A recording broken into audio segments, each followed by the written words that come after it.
So I think in terms of my graduate research experience, I chose NCATS because I actually had prior experience working here as a post-baccalaureate fellow, and I really enjoyed the experience. And I think even during that time, I actually was very privileged to work as part of an intramural collaboration between NCATS and NHGRI. And that's sort of the strength, I think, with NCATS is that it does a lot of collaborations with other centers and institutes across the NIH. And so for me, that experience, sort of that collaborative nature, was what really drew me to NCATS. And so I just wanted to incorporate that part again as I started my graduate school research. And so now what I'm doing is sort of working both at NCATS but also at University of Oxford. So I really like that sort of collaborative, but also the ability for me to develop my own project and to be really the driving force behind my project. So that's why I wanted to stay at NCATS.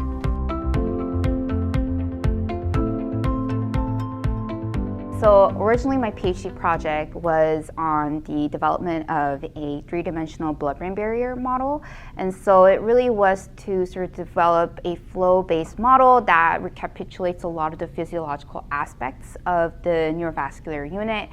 Because there's a lot of people who have central nervous system disorders, but the problem is that once we find drugs that work here at NCATS, once they go into clinical trials, oftentimes whatever platforms we use to evaluate these drugs in the earlier stages of the pipeline don't end up actually showing a lot of promises during the clinical trials, because there's sort of that disconnect between sort of the 2D monoculture systems we use to screen versus sort of the very complex human/organisms that you are dealing with when you're trying to see whether these compounds work during the trials.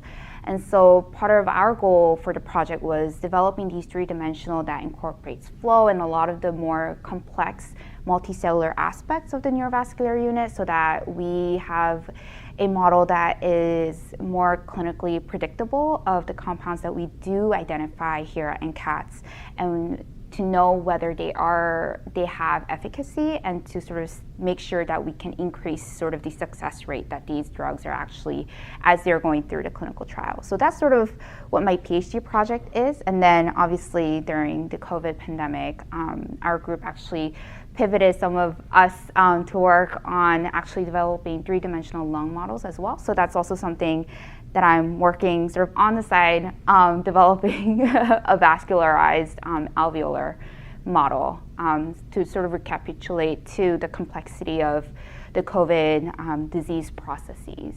So that's sort of where I'm at, both on the blood-brain barrier and also the lung model.